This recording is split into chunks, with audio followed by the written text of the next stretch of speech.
Organized labor has called off its planned nationwide industrial action scheduled to commence on Tuesday aimed to press home workers' demand for a new minimum wage. The national chairman of the Nigerian Labour Congress, Ayuba Mwaba, made this known at the end of the meeting of the tripartite committee set up to come up with the new minimum wage on Monday. Mwaba said the decision to suspend the strike action was reached after the agreement were reached and documents signed.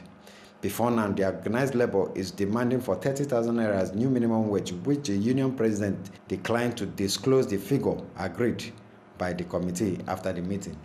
It would be recalled that the federal government, through the Minister of Labor and Employment, Dr. Chris Ngige, has said the government at the federal level can only afford to pay 24,000 naira as minimum wage, which the Nigerian Governors Forum said is not feasible for state government to pay, tabling 22,500 as the new minimum wage.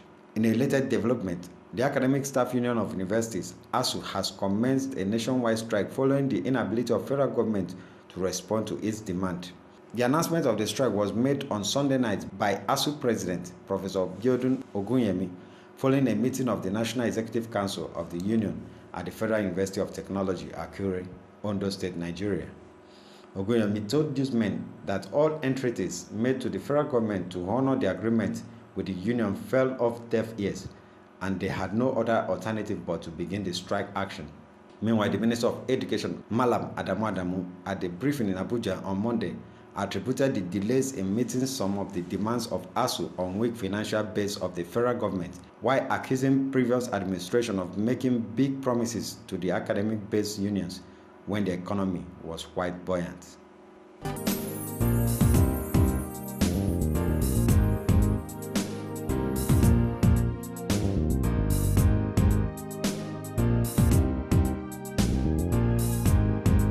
Human rights lawyer Femi Falana has petitioned the Executive Secretary, National Human Rights Commission, to investigate the killing of 492 Shiites by the armed and the police between 2014 and 2018. Falana, in the petition, condemned Nigerian army and police for infringement of the fundamental rights of the Shiites. He, however, threatened to report the genocidal act and crime against humanity being committed by well-known officials of the security agencies to the Special Prosecutor of the International Criminal Court in contravention of Article 7 of the Rome Statute. According to him, in particular, not less than 492 Shiites were recklessly massacred in Zaria, Kaduna, Sokoto, Kano, and Abuja by armed military and police personnel. He said a number of other Shiites who were arrested for demonstrating against disobedience of court orders by the federal government were allegedly have been tortured to death in detention camps.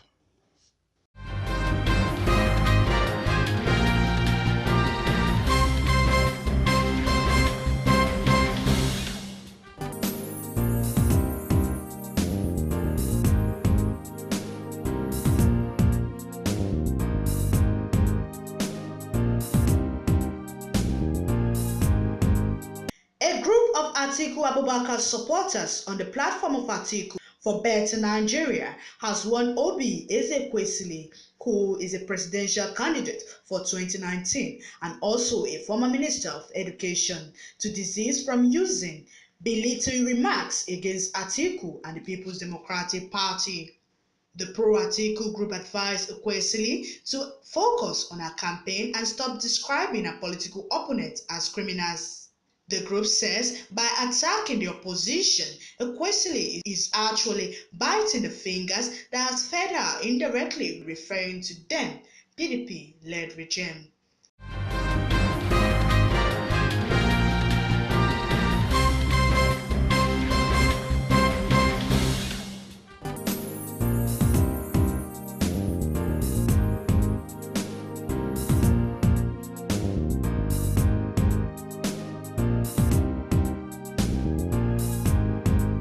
As eternal crisis continue to be deviling, All Progressive Congress (APC) in Imo State, some gubernatorial candidates of other political parties are strongly strategizing to take over the power from the ruling APC. Among such candidates is Ejike Chukwu, who is vying for 2019 governorship election in the state under the platform of African Democratic Congress (ADC). Speaking to the newsmen on State of the Nation press conference organized by Imo State Professional Forum in Abuja, he said his policy for Imo State, if elected governor, will be more endeared to the poor and have developed an apparatus with a blueprint that will economically move Imo State forward. My policies will be more endeared to the poor, to the people, to those ones that you cannot reach. We have developed an apparatus to make sure these things are driven home. So if you are talking about how do we make sure that we turn the fortune of the people, we have a lot of things that we have planned to do if we are elected into the government house in Imo State, to empower the youth, to get jobs for the people. And how do you get jobs for the people? You attract foreign companies, you attract a lot of companies, manufacturing companies, oil and gas companies, because Imo State is an oil and gas producing state. We bring in companies, we give them enabling environment to operate. So by the time they come in, they'll be able to employ people. You cannot just stay, government cannot employ everybody in the state or everybody looking for jobs. So we have a blueprint on how to create these jobs by attracting private companies into Imo State. Speaking further, the governorship candidate affirmed that African Democratic Congress, ADC, has become a third force in the country, therefore has all it takes to take over power from the ruling APC in Imo State. ADC, you can see, is a third force. It's almost everywhere across the country.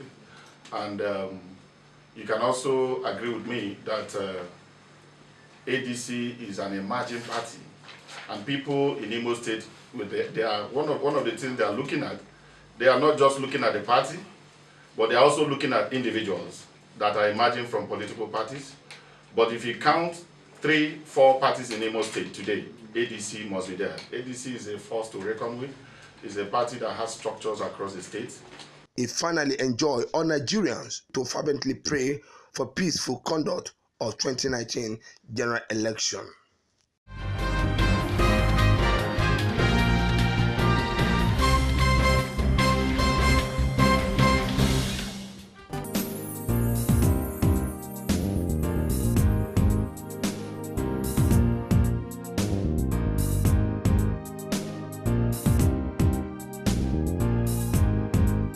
An ad hoc committee of Nigerian Senate has commenced an investigative hearing into the alleged $3.5 billion fuel subsidy fund allegedly created by the Nigerian National Petroleum Corporation, NNPC, and managed by its group managing director and the executive director of finance. The committee of 15 senators, chaired by Senate Majority Leader Senator Ahmed Lawan, drilled the GMD, NNPC, and representative of Finance Minister on the veracity of the existence of such fund without the knowledge of the National Assembly. Whatever public funds will be used, there will be accountability, probity, and transparency. And that at the end of it all, there will be economy, there will be efficiency and effectiveness in the way and manner public funds are utilized. So this investigative hearing is an opportunity for both sides, both the executive and legislative arms of government, in this particular case, Senate representing the legislature, that where expenditures are incurred, permissions or approvals are supposed to be granted. Where we have permissions granted, or because of certain provisions in our laws or statute books, expenditures are incurred without public or approval by the National Assembly. What we expect is to see and ensure that processes and procedures are firm and foolproof, that nobody takes advantage of the system. Responding, Minister of Finance, represented by the Permanent Secretary, Muhammad Issa Duse, denied knowledge of the fund. I'm normal about that. what we are concerned in the Ministry of Finance, spendings that we are concerned with relate to budgeted and appropriated funds. We are not aware that there's any of such funds. So what we know is the importation done by the NNPC as a business entity. They import and sell. And that doesn't come under the purview of what we do in the ministry. On his part, Group Managing Director, Nigerian National Petroleum Corporation, Dr. Mikanti Baru, dismissed report claiming it has $3.5 billion subsidy fund. He explained that after the corporation met with the National Assembly during the last period of West crisis, the corporation initiated a move and raised $1.05 billion from the dividend of its NLNG account domicile with the CBN. The chairman may wish to note that NNPC does not operate any $3.5 billion petroleum subsidy funds as alleged. There is no provision for subsidy in the Appropriation Act since 2016. So it will be illegal for NNPC to operate any account. The committee wanted to know what has happened to the $1.05 billion in the Central Bank of Nigeria so far. After a series of questions, the committee was able to establish that NNPC has no such subsidy account in operation, but resolved to give GM the opportunity to submit to it relevant document concerning the operation of $1.0 billion. From National Assembly Complex, Abuja, Muyiwa Bamdele reporting.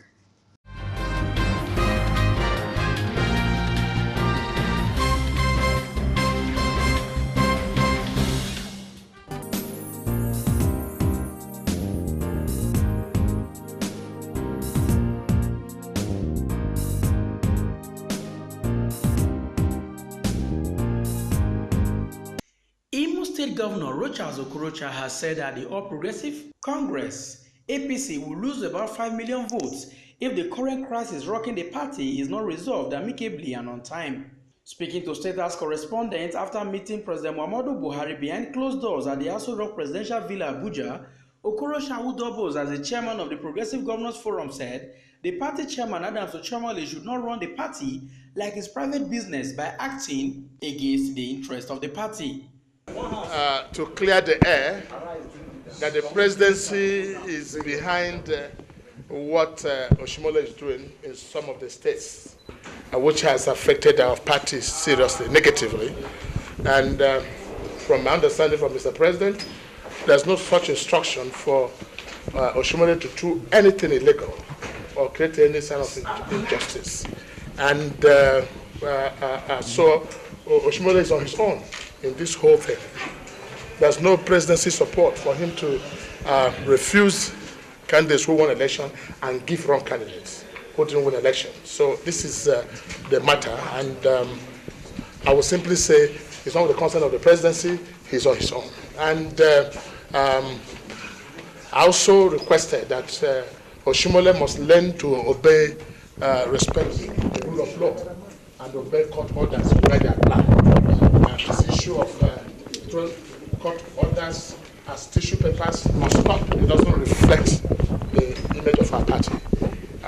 He must act quickly to fix the integrity of this party because his coming in ought to have brought in joy into the party and not sadness. Is APC disintegrating the way it's going? Well, APC will not disintegrate for as long as the President Muhammad Buhari is still the President of the Federal Republic of Nigeria and remains the leader of this party. So we cannot give that credit to the chairman of disintegrating that party. He cannot disintegrate the party. The party is still intact. Just that many people are hot since its inception and after these primaries, we are losing almost 5 million voters because of anger, protests everywhere. And he needs to be called to order to respect the rule of law and do the right thing and obey court orders where possible and allow candidates who won to be so fit into INEC.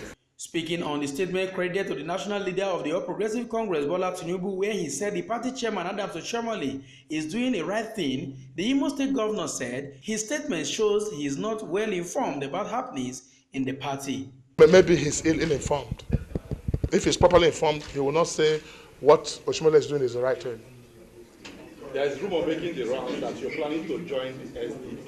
SDP? How can I build a house and leave it for someone else? I'm in APC. I founded the APC. I gave the name APC. And so this is our party, and we must continue with the party and build the party for victory. On the possible disintegration of the party, Okorocha says as long as President Buhari is the president and the leader of the party will remain as one. It will be recalled that the primaries of the All Progressive Congress APC in 3 states did not produce the desired result as governors of Imo, Ogun, and Zamfara State raised objections to the process. Political watchers are of the opinion that if nothing is done and on time, the present rancor in the party might affect its fortunes in the forthcoming general elections. From Abuja, I am Festus Ejiroge Nefife for Ben Television.